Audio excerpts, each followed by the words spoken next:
For more on the midterms, we're joined by William Schneider, Professor Emeritus, Shah School of Policy and Government at George Mason University. He joins us from Washington, D.C., and Professor Donald DeBatz, Head of American Studies, Flinders University, and visiting scholar at the University of Virginia, where he joins us from today. Professor Schneider, it's just past 8:30 in the morning here in Singapore, but it's the night before the midterms in the U.S. What will be top of voters' minds as they go to bed, and who will be sleeping easier, Republicans or Democrats? Republicans will be sleeping easier because they're likely to make significant gains. My guess is they'll take over the House, possibly by a narrow margin, but they're still likely to gain control of the House. And they may very well get a small margin in the Senate. In that case, if they were to do both those things, they could simply stop Joe Biden's agenda. This is a significant election principally because the Republican Party has been taken over by the radical right. The radical right has been around for 200 years. It's been a factor in American politics. It only came to power with Donald Trump when he was elected in 2016. They've tasted power. They object to the fact that they were thrown out of power, and they want it back.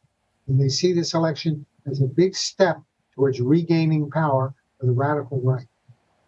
Professor DeBatz, many Americans are concerned about bread and butter issues, the cost of food, the cost of gas. President Biden, though, in a primetime speech saying the country's democracy is at risk.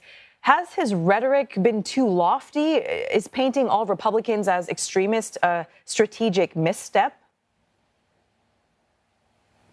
Well, it hasn't worked out too well. And I think the problem with turning it into an election about extremism is that President Biden ends up stoking the very flames that he believes are endangering the republic. So this has to be handled, I think, really very, very carefully. And as you say, in the meantime, the economy has really changed. So all of the public opinion polls have really begun to shift, and the issues have shifted. So they've shifted very much to the economic issues, and the economy is the number one issue for about 44% of the electorate, the largest focus of any issue. Inflation is up. Economists have about a 63% probability, whatever that means from economists, of a recession in 2023, and that's up from 49% just a few months ago. Inflation's deeply rooted. Its core inflation's running around 6%. It was 4% a year ago. The Federal Reserve has increased interest rates in the United States 4 times now, and they've gone in the past year from 1.5% to 4%. So the economy cannot be ignored. And that is what has become the focus in the last couple of months, I mean, perhaps 5 months of this election campaign. Professor DeBatz, those numbers are troubling for President Biden, perhaps. And here's another stat for you. According to a stat website, 538, President Joe Biden's approval rating remains low, with about 53% of Americans disapproving of his job performance. How does that play into the midterms? Well, it makes it hard for President Biden to be the leader because he's not running a very popular administration, and that's not really a change. He has not been a popular president from day one, and he's gone up a little bit. Now he's gone down a little bit, but he's not tracking well in public opinion. I think that's partly because he's prone to talk off the cuff and not carefully enough. And that when there's an economic crisis, as there is, that doesn't work very well. So he's not effective as a leader because he's not approved of by the people in the way that really popular presidents on both sides have been. I mean, Reagan on the Republican side, Clinton on the Democratic side, Obama on the Democratic side. The numbers that Biden has are nothing like those numbers. Professor Schneider, in the final few days leading up to these midterms, former President Trump has been busy. Ohio will be his last stop. What role has Mr. Trump played in these midterms? And does his brand still have value, or is his baggage hurting GOP candidates? President Trump is one of the two most unpopular figures in American politics. He's 53% unfavorable, and Joe Biden is 53% unfavorable. Those are the leaders of the respective parties as they're seen today. Two very unpopular figures. It's a choice Americans don't particularly value or like. They want someone to come in like Clinton or Obama or Reagan, who's inspirational, who can hold the country together. Trump's problem is he is seen and criticized by many Americans, even his supporters, as being overly divisive. He tears the country apart. And that is happening in the Republican Party, and it's really affecting the election.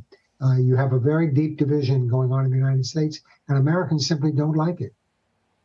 Professor Schneider, you've covered U.S. elections since the 70s. Have you ever seen them as polarized and fractious as this? And how dangerous is it that such a large number of Republican candidates don't believe that the 2020 election results were even valid? We've never seen that before, where people doubt the outcome and challenge the outcome of an election and say that it was stolen. That's something genuinely new. The country was deeply divided when I was growing up in the 1960s and 70s over the Vietnam War and later over the war in Iraq. The war issues have been divisive in the United States, and the division has been growing ever since the Democratic Party in the 1960s embraced civil rights. When the Democratic Party embraced civil rights, two things happened. They lost support among Southern whites, who are now the base of the Republican Party and are solidly for Donald Trump. And they lost support among a lot of Northern working class whites, the so-called, we call them Archie Bunker voters. That was a television character, a fictional character, who was a working class white. And the Democratic Party under Franklin Roosevelt and Harry Truman used to be the party of working class whites, but they've lost all that support. And that's the division we're seeing really epitomized in this election. I want to pick up on that point with you, Professor DeBatz. Let's talk about the political battleground that is rural America. Blue-collar voters were once behind the Midwestern blue wall, but over the past decade, that wall has been crumbling. Are they fighting a losing battle as more industrial communities decline? And how key is the rural turnout for the GOP? Well, it's very important for the Republicans. That has become a real base.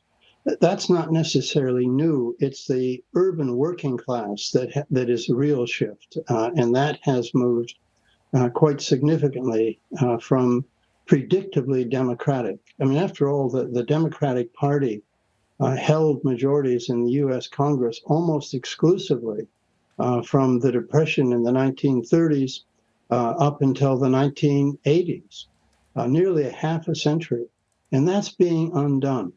And it's a reflection of the big changes in the American economy, from an economy based on industry, high-paying labor union jobs, which don't require a lot of skill, but they do certainly require hard work. And those jobs are disappearing. Automation, AI, all these modern features of a technological economy have changed the job market. And a lot of people are left behind. I spend time in Kentucky, and you could weep when you look. Adults who have lost hope, and not just for themselves, they've lost hope for their children. And this is really corrosive. And it has made bringing people together with language and programs really difficult.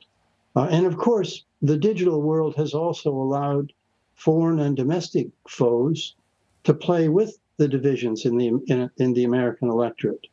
The Russian announcement today is a silly announcement, but it's all designed to do the same thing. The Chinese play the same game, so that it is very difficult. But what's required, as Professor Schneider said, is a leader of either side who can have the words and the ideas and the ideals to bring people together, even though they just differ on many, many issues.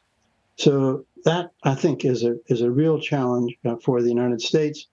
And if the Republicans do really well tomorrow, U.S. time, I think Joe Biden will have a hard time being a candidate in 2024. And that will put real premium on both parties to come up with a kind of a new generation of inspirational leaders who can address both sides of American politics. Professor DeBatz, just to stay with you, but to move away from rural voters, you mentioned foreign powers influencing the outcome. What do you make then of the comments made by a close Putin ally saying he had interfered in U.S. elections and vowed to continue doing so? How big a threat is that? It's very difficult to show that the Russians had an effect. You can certainly show that the Russians attempted. Many players are attempting, both domestic and foreign. How effective are they? It's almost impossible to say, but it is a real threat. And the world of social media, where people live much more in bubbles than they did in the past, they want to hear affirmation of their views, whatever their views are. And this just drives people further and further apart. And it is a real issue.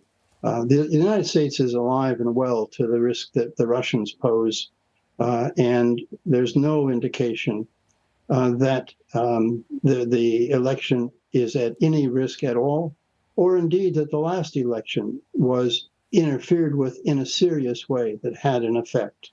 We just don't know that it did. And I think the scrutiny, the security over the election process is pretty high. I don't believe in the notion of elections being stolen. I work deeply with elections. It's pretty hard to fix things. A mess up is always more likely than a conspiracy. All right, gentlemen, we're running out of time, but we want to finish with a quick prediction from both of you. How are the next few hours and days going to unfold? Who is going to win the House and who is going to win the Senate? Professor Schneider, you go ahead. Well, as I said earlier, I think the Republicans will take the House by a reasonable margin, 20 or 25 seats, maybe more. And they stand a good chance of acquiring a narrow margin in the Senate. I'd say no more than 1 or 2 seats, because only 1/3 of the Senate is up for re-election tomorrow. So most of the Senate will remain the same, and a big margin in the Senate is far less likely. So I think you're going to see a narrow margin for the Republicans in the Senate and a somewhat bigger margin in the House. And that will change everything, because the way the parties are deeply polarized, the mission of the new Republican Congress will be to stop President Biden, to stop Democrats. And you know what one of the first things they're going to do? They're going to try to impeach President Biden just for retribution for the way the Democrats handled President Trump. And Professor DeBatz, we're running out of time, but what's your take? Where will the chips fall? I don't disagree with that prediction. I think the Republicans will win the House. We won't know the result of the Senate tomorrow. There will be a lot of absentee votes that have to be counted. That takes time. So, I think it'll be 2 or 3 or 4 days. And that, of course, gives opportunities for agitation of issues.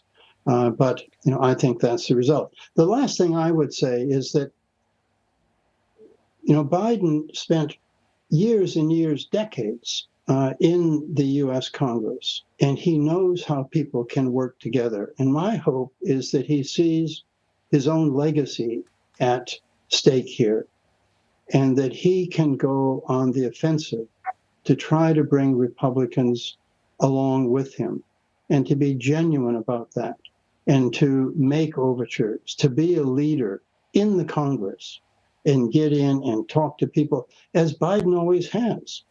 He's not been a polarizing figure, and he plays that role really, really badly. So that's what I hope, is that he sees this as his big chance to create his legacy. All right, we'll leave it there for now, gentlemen. Thank you both very much for joining us today. That was Professor William Schneider, Professor Emeritus of the Schar School of Policy and Government at George Mason University, and Professor Donald DeBatz, Head of American Studies at Flinders University and visiting scholar at the University of Virginia. Thank you both.